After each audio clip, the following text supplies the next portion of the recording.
Today, we're diving into the world of professional Call of Duty. We're joined by none other than Preston Sanderson, a Call of Duty world champion. We discuss the highs of championship glory to the grind behind the scenes. You're only delusional until you make it happen. Prestinni shares his journey, insights, and what it takes to compete at the top. Let's get into it.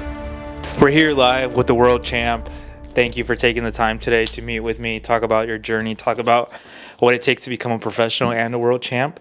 So please, Prestinni, if you want to go ahead and start, just tell us a little bit about yourself and kind of how everything started. First of all, I'm Prestinni Sanderson, whatever you want to call me. I have had a very long and interesting timeline in terms of my life and how it's gone. I started off, growing up, no money. We didn't have much, put it that way. I think me and my brother Alec, we just got into football and we built a passion for competing. That's when we, realized that we like to be good at what we do. And we like to be the best at whatever it is we have a passion for. And football, that's where it started. And then eventually it kind of went into us gaming every day. And then I think eventually we grew up at around 15. That's when we really dedicated ourselves to video games. And then eventually we turned of age. We went professional. We were the only amateur team to go from amateurs to winning a whole event. I don't think that's ever been done to this day, so I might be wrong on that now, but it's been a pretty cool long career I had, and it's over for now, but we'll see what happens in the future. It's never over till it's over. All right, so backtracking a little bit, it sounds like you guys built your competitive nature to your guys' life very early on with football. So how did that segue into video games? How did you guys discover video games or get into video games? Did you guys start with maybe I'm aging myself, but N64 or PS1, or how did it start? It actually started with Nintendo 64. We would always play Tony Hawk. I think it was NFL 2K5. Eventually we upgraded and got into more PS3. PS3 was where we started, and then Xbox 360 later, and all that stuff. But we never competed in anything video game wise until later on.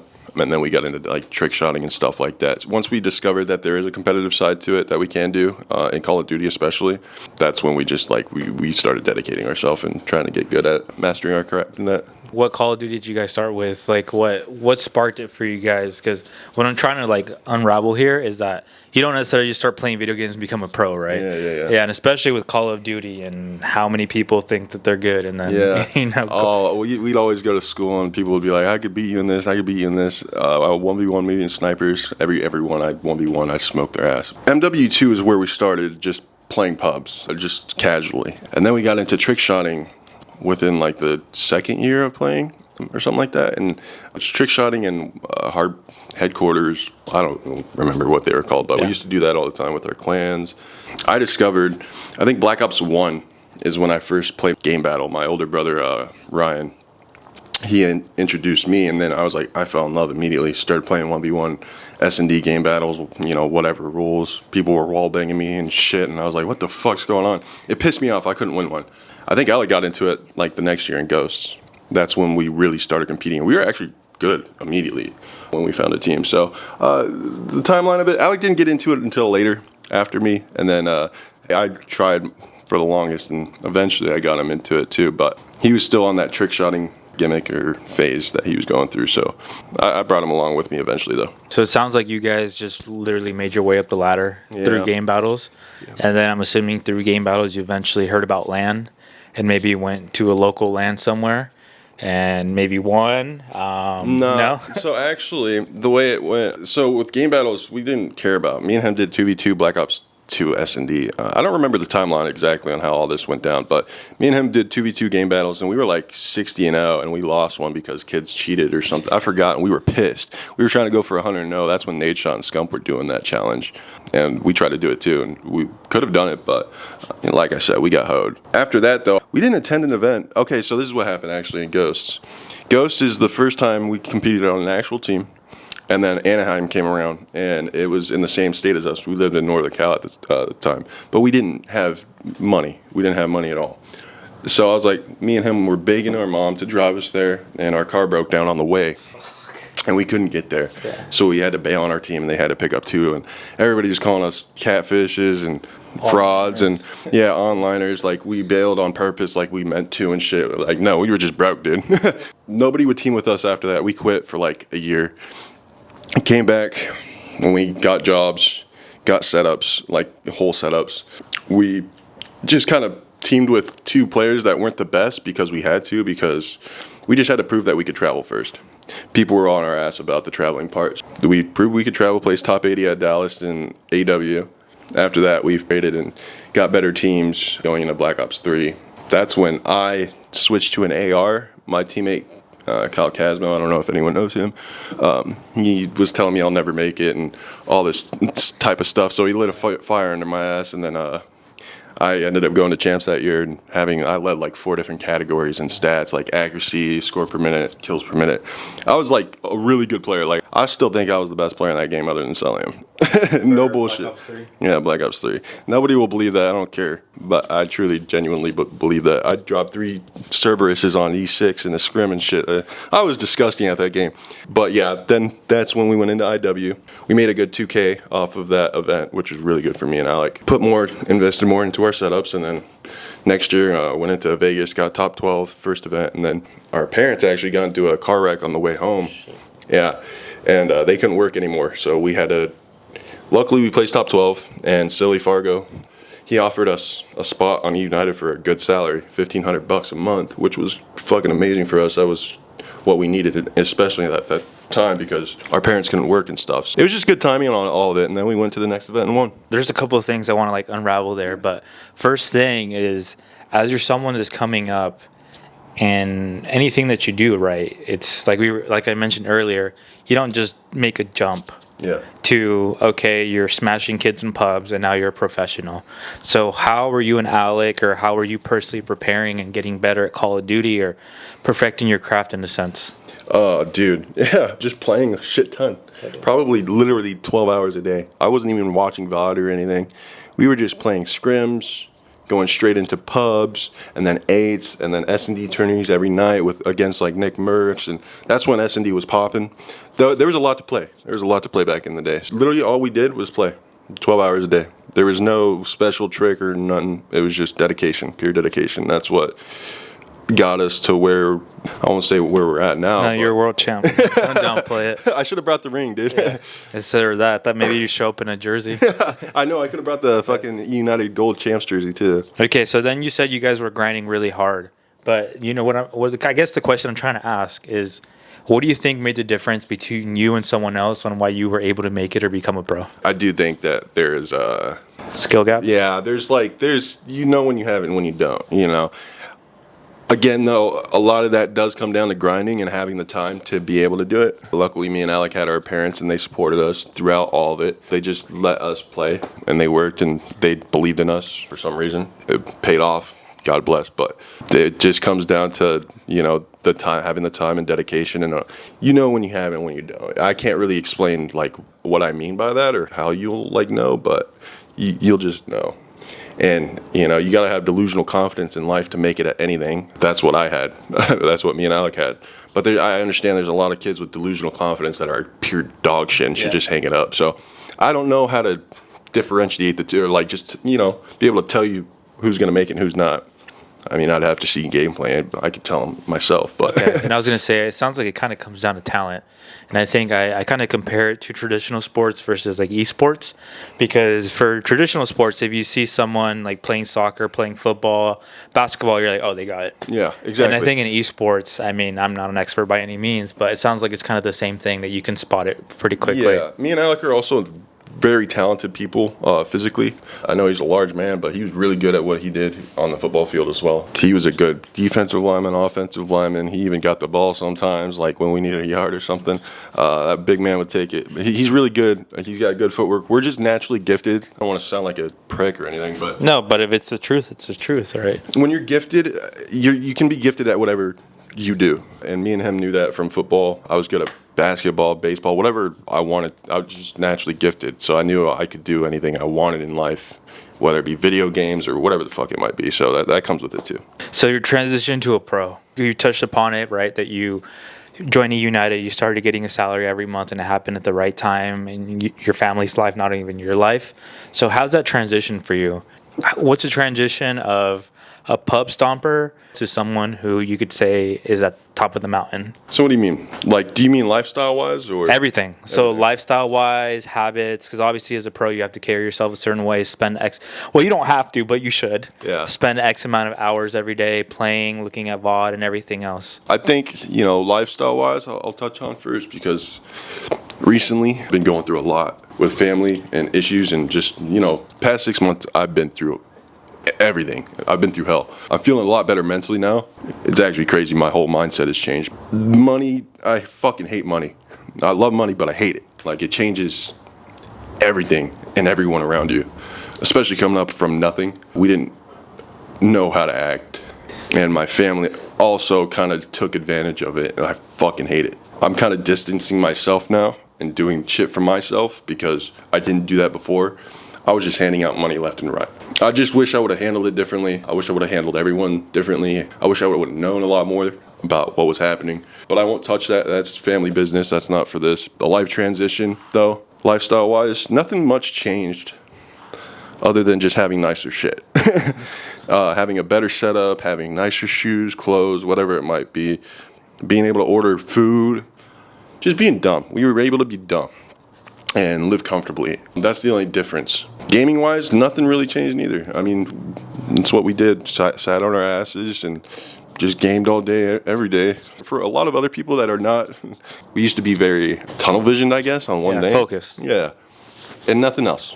Not anymore. Not for me. I can't really do games like that. Not much changed when we went pro. Like I said, other than just having money. Rolling over what you were already doing before and made you successful to that point. Yeah. Okay, so then that breakout year when you guys make that E United team, like how do you guys approach practice every day? You don't just magically become world champs, right? What do you think differentiated your guys' team from anyone else that year? Were you guys just more gifted and knew the game better? Actually, I have an answer for that. Me, Pierce, and Alec, all three of us, we didn't have anything. That's all we could work for. That's what made us money. That's what changed our lives. And we just wanted it more. We just grinded more, played more, cared more than all the other pros. Most pros, I don't mean to generalize everyone because there are some that didn't have much growing up, but most of them didn't have a lifestyle me and Alec had or Pierce had. We had to work for our shit. A lot of pros have money. They're fine. They're well off. They grew up comfortable. Yeah. So I feel like they're a little more complacent back in the day. I think that's what happened to me too. I got money and I found complacency too. I think that's just what they had. Me, Pierce, and Alec, we had nothing else to do. That was all we wanted, and that's all we could work for. So I think that's what made us stand out that year. Okay, and that was your meal ticket in a way, right? You guys knew that if you guys really wanted to change your lives, your family's lives, that you guys had to make it happen. Yep. I was going to say on the field, but on the screen. Yeah, yep. Okay, Exactly. Let's talk about champs. At that time I was watching, wow, I'd never really heard of E United. Mm-hmm. So through that weekend, what was your guys' approach to that weekend? I know we talked about delusional confidence. You talking about the one we won or IW? The one you won. Okay. Yeah. So actually, this is when our practice did get really heavy. We hired Bryce Faceno as our coach in that year, Black Ops 4, and he changed our habits. He changed everything. He made us get on every day for VOD, pay attention an hour before, go into the day, scrim, and work on what the fuck you need to work on.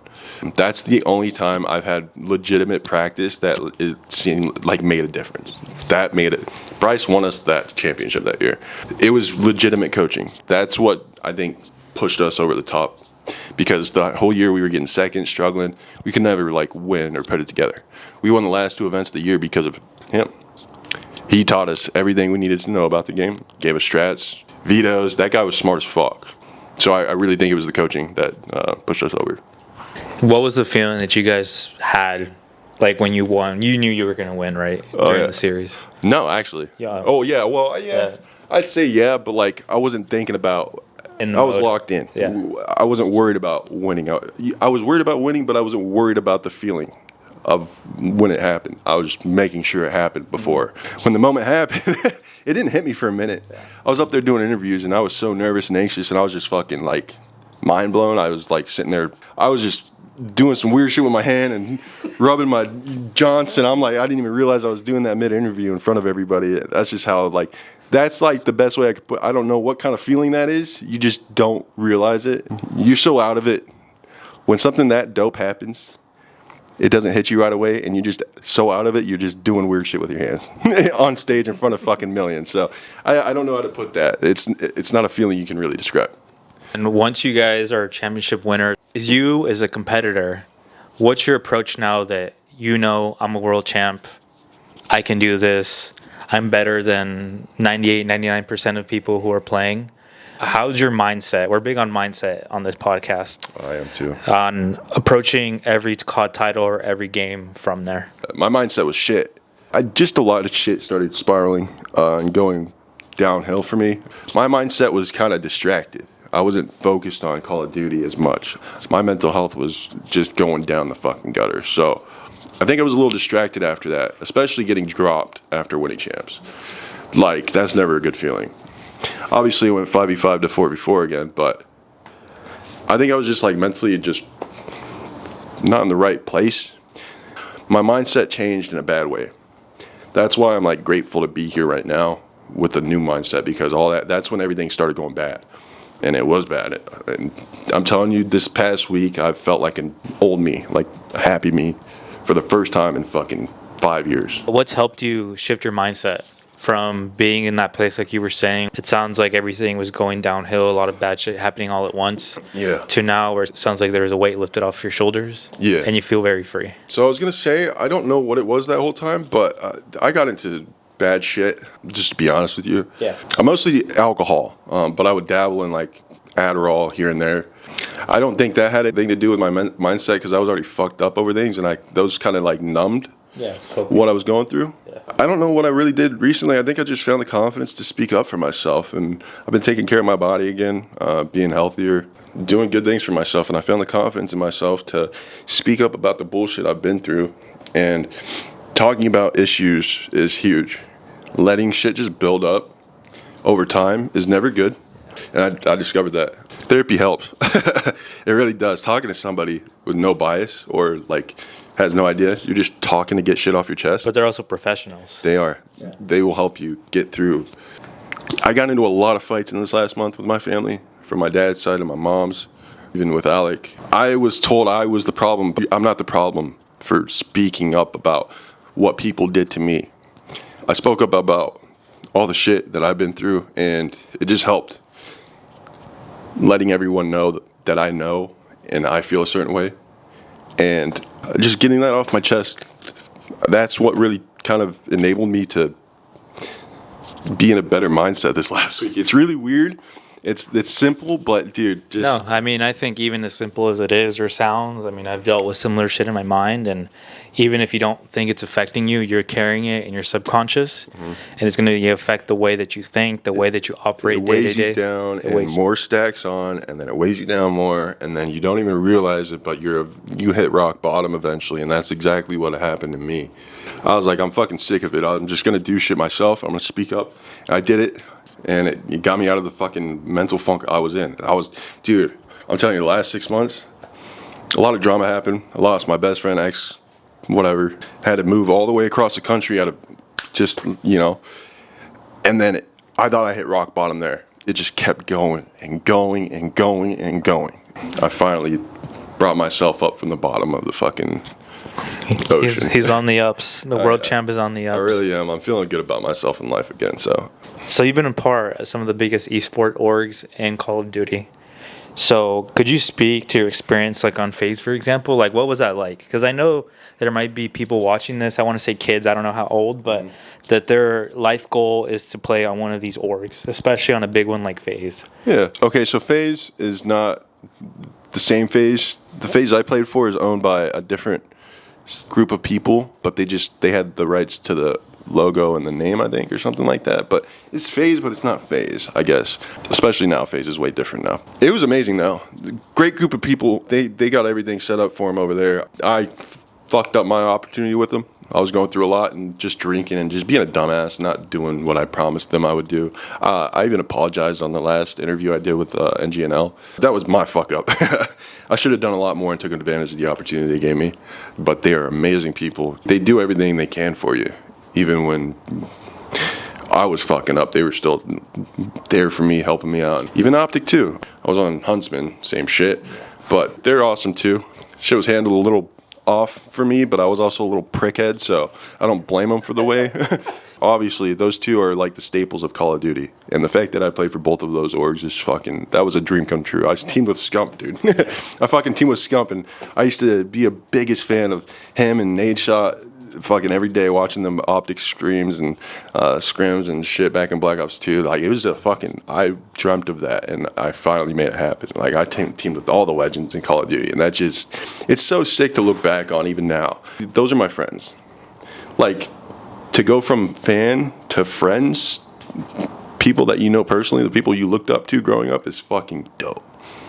And I hope everyone out there gets to experience what that's like. Whether you look up to a celebrity, athlete, whatever it might be. You put your mind to it and have the delusional confidence that you need. You're only delusional until you make it happen. Everyone out there, I know not everyone will, but everyone out there gets to experience what that's like. Being friends and teammates with the people you looked up to is fucking insane. It's amazing. And reminiscing a little bit to back when you were still competing, do you have any moments that are some of your favorite? Or like any series or any title? Well, there's a moment where I almost fought Clay. Yeah, on stage. I think I've talked about this before. That's one of my best friends. I haven't heard the story. I don't know if I've said it on a podcast or just told people. I'm not sure. We were on stage and we were up 2-0. I know it was against Envy in World War II. It was just a league match, but we were up 2-0. We were going through it as a squad at that point. We were up 2-0, lost the CTF, and Clay just started bitching. I couldn't handle that shit. I fucking hated it at that time. I was a little dick. I couldn't really handle my emotions at that time. I was emotionally unintelligent, I guess. I let the raging get to me in the moment. And I was like, dude, shut the fuck up. I just started cussing at him, fucking going off at him. And he started cussing back. And Are you guys mid-game? Are you guys like in a break? In between the map. So it was right after we lost the third map. And then we lost the series afterwards, obviously. They reverse swept us because, on stage we almost fought. I don't remember exactly how it went, but I'm pretty sure we threatened each other to get up and fight right there. At one point, I was like, dude, I'll beat the shit out of you right now. Yeah, and everybody in the back heard, and they were like, what the fuck's going on? Because the stage was right there, and then there's only a curtain, so all the pros in the back warming up were listening, and they were like, what the fuck's going on? So, yeah, we ended up losing that series. We didn't fight, luckily. Clay's my boy. That's one of my good friends, even to this day, after all the years. I didn't keep many friends from the community, but Clay is one of them. That's a funny little story. We almost fought a couple times, but... Oh, shit. So you guys just should have put the boxing gloves on. Yeah, for real. I was a skinny little fucking guy, though. I don't know. Old man probably would have beat my ass back then. Got the old man strength. Oh, yeah, he's got the dad strength, dude. He's not a dad yet, but he looks like one. Kind of reminiscing your Call of Duty journey. Something I think about is like you've played like a substitute role a lot of the time, right? When you've been called, regardless of what it sounds like, what mental state you've been in, you've shown up and you've shown out. Yeah, I only subbed in one time. Okay. But the one time I did, I wasn't even like playing. I didn't know how to play the games. Like I said, that's when I was being stupid and not even. I was a sub. And I didn't even like play the game. Like, I was an idiot that year. But I still came in and I was shooting like a motherfucker. That's probably the straightest I shot, dude. I ripped Dashy off of the craziest heady on top boat, Gavitu. I think that's what the map's called. But top boat on the craziest heady, I fucking beamed him right off. And I was like, holy shit, who am I? I looked at my hands like... So, yeah, I definitely still had it.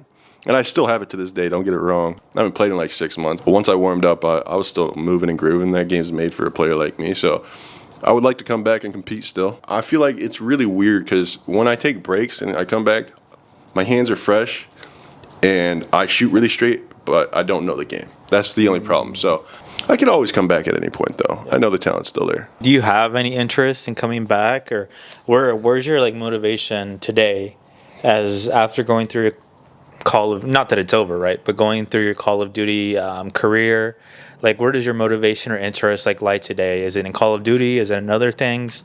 Money. That's my interest. So all I'm doing right now is hustling, working when I can, and just trying to get back on the right track. And then once I do plan on. My PC is broken right now. I need to fix something in it. But once I get back on track for myself and get back to where I want to be, I definitely plan on coming back and possibly competing, but at the very least streaming every day. Like I said, I'm just going to be hustling my ass off, working my ass off. So whenever I can, I'll be streaming as like a side hustle. And who knows if I blow up streaming or something and make it my full-time job. I think you can. I think a I lot know of I can. people, oh, you know, you can. I'm talking about confidence, right? It's Yeah, yeah, important. And I think the part about streaming, maybe we can talk about this a little bit, is that people might have the talent, but they don't have the personality. Yeah. Because you're entertaining people actively. Yeah. And that's why a lot of people blow up. Maybe not necessarily because of their skill, but more of their personality. I was streaming for a bit 5 months ago. I was going to try and do it full time, but I was just not in the right mental headspace. And when I'm not in the right mental headspace, I lose my entire personality. I'm just like a zombie. I don't care about anything. I don't want to do anything, you know. I even turned the stream on a couple of times, and I don't know how to talk to people. So I know for a fact, that's why I said I know I can. When I'm happy, I can entertain all day, every day. So that's one thing I know I'm capable of if I'm in the right mindset. Okay, and does that interest you? Like just talking about you generally as a human being. I know you said what's on your mind, making money. Yeah. But outside, have you explored much? Like if you know there's things that you're specifically like would want to do, or that are on your like bucket list, if that makes sense. Of things maybe you've wanted to try outside of Call of Duty, You mean job wise? job wise, traveling, just like anything. No, not really. I've been trying to figure everything out. Actually, that's that's a part of why my mindset was shit because I didn't know what the fuck I wanted to do, where I was gonna go, or anything. That was one thing I was trying to figure out, and I finally found something. I think that's a part of the reason I feel better too. Is I did find something that makes me money, and I can do it and do it happily. It's a perfect job for me, and especially until I move, because I'm supposed to move at any point now. So no, I don't say there's anything on my bucket list. Just finding ways to get money. That's all I'm worried about right now. About to recruit this guy to a sales job. Please do. So how do you view the Call of Duty scene now? If you're someone who's aspiring to break in or become a pro? I think the Call of Duty scene, well, I don't like where it's gone. I don't like what they've done in the past 5 years, but I think this year they're finally making like decent moves. And bigger orgs are buying in, Gentlemates, and I don't know if they've officially. I think they're like in. getting a team together. Yeah, I'm pretty sure they already bought a spot and that's confirmed. I just don't know if it's confirmed or whatever, but big orgs are buying in, and there's more attention coming to us, but the org, or not the org, but the league itself and the way they ran it they've always kind of just fucked shit up since the CDL's been a thing. They're killing their own game, and somehow we're still here. So it's really impressive. Honestly, the community is really loyal, and I respect that. They're lucky. They're lucky they have a loyal community. Otherwise, they would have been fucked 3 years ago. So I don't know if they're doing anything behind the scenes that I don't know about anymore. I think there definitely needs to be upgrades to be had staff wise and with the decision making. I mean, obviously you play challengers. Mhm. How's that experience? And I think it's an outsider looking in. They always say, was it called the passion pit or whatever? Something like that. Yeah, and maybe it probably smells crazy in there. Oh, bro. A lot of gamers walking around without fucking deodorant. It's just insane. So what's that experience like? Like, I guess trying to break in. The passion pit is fucking so much harder because stinky gamers, first of all, you can't really like watch VOD on your competition in the pit. You can't prepare like you would normally do as a pro because there's stuff to watch on teams. It's all just straight and like passion.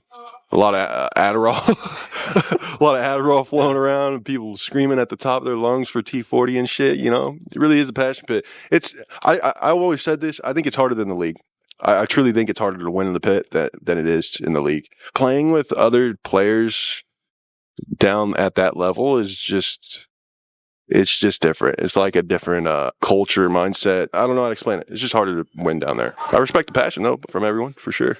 And do you think it's possible in 2024, heading into what is it, Black Ops 6? Do you think it's possible for someone to go pro through the passion pit, I guess I should say? Oh, absolutely. You've seen a couple. Like next year, I think TBE Merc, if he's 18, I think that kid will go pro. That kid's a shooter. If you're in the passion pit and you're good, pros are going to know of you and they're going to pick you up. So that's how that works. So when you say go pro through the passion pit, yes, it happens all the time, but like it's probably not the way you would expect it to be. Like people grinding their way up and winning events. It's not through that. You be on a T16, T24 shitter team and just be really fucking good and shoot straight. And then you're going to get picked up, So yes. Short answer. Yes. Okay. All right, and as we wrap things up, is there anything else that you would want people to know about you, whether in Call of Duty, as a person? Any last words? Yeah. Over the years, I was really emotional. I was out there. I still kind of am. I wish they could have got to see the confident me in the league because I truly believe I was one of the best players when I am on top of my game. I'm just grateful for my career and what I've gotten to experience and everyone that supported me over the years. It was really fucking awesome. I'm hoping that's not over, but we'll have to see. I'm just grinding myself right now and trying to get my life back on track to where I can potentially make a comeback. So we'll have to see. But I just want to say thanks to, you know, all the supporters and for all the love and keeping me up even at the worst times throughout my life. So it was a really awesome career. Last 10 years has been amazing. So appreciate y'all. Perfect. It's not over. There's still a whole nother chapter you need to write. Hopefully. Right. Well, thank you very much for coming on. Yes, we'll put all your socials below so everyone can follow up with you. Thank you guys for tuning in. We'll see you next time. Peace. The ones that hate me the most look just like me. You tell me what that means. Make a slick comment and see what that brings. I seen it go.